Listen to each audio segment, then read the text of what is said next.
બાપની તાકાત નથી કે જિગ્નેશભાઈ ઉપર આંગળી ઊંચી કરીને બતાડે. સાચી લડાઈ છે. હું કેટલાય આ 3-4 દિવસથી સતત મીડિયામાં જોઉં છું કે આ જિગ્નેશભાઈની ભાષા સારી નથી, આને માફી માંગવી જોઈએ. કેટલા આઈપીએસ અધિકારો, કોન્સ્ટેબલ, ટીઆરબી ના જવાનો જિગ્નેશભાઈની વિરુદ્ધમાં સ્ટેટસ લગાવતા હતા. અને ગુજરાતના હેડ પોલીસના હેડે એમને પણ નિવેદન આપ્યું, ગૃહમંત્રીએ નિવેદન આપ્યું. બધા એક જ વાત કરી કે ભાઈ અધિકારીઓ વિશે આવું ન બોલવું પડે, જિગ્નેશભાઈએ માફી માંગવી પડે. પણ કોઈ એમ વાત ન કરી કે અમે દારૂના અડ્ડાઓ કે ડ્રગ્સના અડ્ડાઓ બંધ કરાવીએ. શું આ તમારા આ વિષય તમારો નથી? ખરેખર તમારા પટ્ટા તમારે જાતે જ ઉતારી દેવા પડે.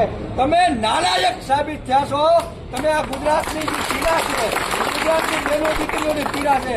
અરે અમારે તમારા પટ્ટા ઉતારવાની વાત એટલે કહેવી પડે કે અમારી 20-20, 25-25 વર્ષની બેન દીકરીઓ વિધવા થાય છે. ખરેખર ત્યારે તમારે દુઃખ નથી લાગતું? ત્યારે આ પોલીસનો પરિવાર ક્યાં હોય છે?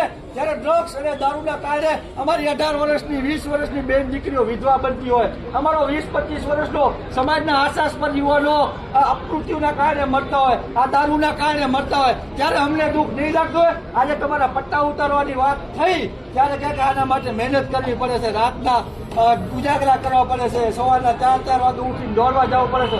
એટલે એ તમારે હપ્તા લેવા માટે નથી કરવાનું હતું. એ આ તમારે દારૂ બંધ કરાવવા માટે, લો એન્ડ ઓર્ડર મેન્ટેન રાખવા માટે કરવાનું. તમે હપ્તા લેવા માટે આટલી મહેનત કરો છો? ખરેખર શરમ આવી પડે. વધારે સમય નહીં લઉં, પણ છેલ્લું એટલું જ કહીશ કે જિગ્નેશભાઈ એ કોઈ એકલા આ લડાઈ નથી લડતા. જિગ્નેશભાઈની સાથે આખું ગુજરાત લડી રહ્યું છે. અને ભાજપ સરકારમાં જેટલી તાકાત હોય, જેટલો દમ હોય લગાડી રાખે. અમે બધા જિગ્નેશભાઈની સાથે છું. અને જે અધિકારીઓને એમ લાગતું કે આ ખોટું થયું છે, તો એ અધિકારી એનું પોલીસ સ્ટેશન બતાડે. એના પોલીસ સ્ટેશનના વિસ્તારના 200 બુટલેગરોના નામ અમે આપી પકડીને બતાવો બધા. ધન્યવાદ. જય ભીમ. ઇન્કલાબ જિંદાબાદ.